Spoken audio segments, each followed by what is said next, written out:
Now you can put a whole world of different textures, tactile and visual, on any surface of any sheet that you make. Let's take a look at this newly dipped sheet right here. There's absolutely no water removed from it. That surface is so susceptible, it is unbelievable. You can breathe on it and you'll make an impression on that surface. So if you want, for instance, a linen finish on your sheet, good. Get a piece of linen like this, and you put it directly over the sheet. Do your pressing and your drying as usual. Leave this on there until the sheet is dry, and that surface will have transferred to that.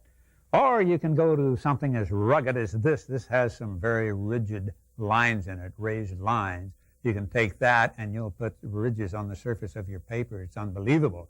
But what is really fun is here. Let's take a close look at this.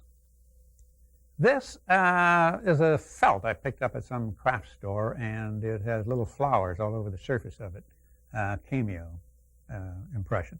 Now we can take that, put that right down on this very wet surface, like that, pick it up, turn it over, do our usual water removal and pressing, and leave that felt on there until we get it dried, put the iron right on the felt, and then when you take that off, we have done one in white. Here is how the surface of the felt is transferred to the sheet, and that is a beautiful embossed sheet indeed. And these are just some examples of the things you can do by putting different surfaces down on your wet sheet of paper. Notice this.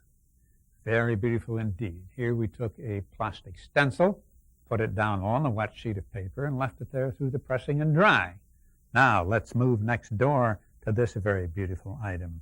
These very small pieces here are impressions left by pieces of jewelry that were put down on the wet sheet. When it was pressed and dried, we cut them out. Now let's move up a little bit over here. Notice that. That's really some type of star, and it is really deeply embossed. We did that with a doily.